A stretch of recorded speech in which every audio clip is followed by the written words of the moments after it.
ਦੋਸਤੋ ਬੇਲੀਓ ਤੇ ਸਾਨੂੰ ਵੇਖਣ ਵਾਲਿਓ, ਤੁਹਾਨੂੰ ਸਾਰਿਆਂ ਨੂੰ ਉਸਮਾਨ ਪੀਰਜ਼ਾਦਾ ਦਾ ਸਲਾਮ। ਮੈਂ ਅੱਜ ਸੁਣੋ ਪੰਜਾਬ FM 89.4 ਨੂੰ ਵਧਾਈ ਦੇਣ ਆਇਆ।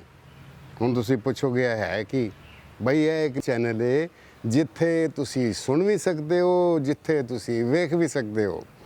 ਖਾਸ ਤੌਰ ਤੇ ਪੰਜਾਬ ਦਾ ਇਹ ਚੈਨਲ ਹੈ। ਪੰਜਾਬੀ ਜ਼ੁਬਾਨ ਦੀਆਂ ਰਵਾਇਤਾਂ, ਕਹਾਣੀਆਂ, ਕਿੱਸੇ ਔਰ ਪੰਜਾਬ ਦੀ ਜਿਹੜੀ ਸਕਾਫਤ ਹੈ ਇਲਾਕੇ ਦੀ ਤੁਹਾਡੇ ਤੱਕ ਪਹੁੰਚਾਏਗਾ। ਬਲਕਿ ਤੁਸੀਂ ਸਾਡੇ ਨਾਲ ਮਿਲੋ, ਸਾਨੂੰ ਸਾਡੇ ਪ੍ਰੋਗਰਾਮ ਦੇਖ ਕੇ ਸਾਡੇ ਨਾਲ ਰਾਬਤਾ ਕਰੋ, ਆਪਣੇ ਆਈਡੀਆਜ਼ ਦਿਓ, ਆਪਣੀਆਂ ਗੱਲਾਂ ਬਾਤਾਂ ਸਾਨੂੰ ਸੁਣਾਓ, ਜਿਹੜੀਆਂ ਅਸੀਂ ਲੋਕਾਂ ਤੱਕ ਪਹੁੰਚਾਵਾਂਗੇ, ਲੋਕਾਂ ਨੂੰ ਸੁਣਾਵਾਂਗੇ। ਇਹੀ ਕੰਮ ਹੁੰਦਾ ਹੈ ਇੱਕ ਮੀਡੀਆ ਚੈਨਲ ਦਾ। ਤੇ ਇਹ ਨਵਾਂ ਸੁਣੋ ਪੰਜਾਬ FM 89.4 ਇਹ ਤੁਹਾਡੇ ਕੋਲ ਡਿਜੀਟਲ 'ਤੇ ਵੀ ਅਵੇਲੇਬਲ ਹੈ। ਔਰ ਬਾਕੀ ਇਹਨੂੰ ਜ਼ਰੂਰ ਵੇਖੋ ਤੇ ਸਾਡਾ ਹੌਸਲਾ ਵਧਾਓ।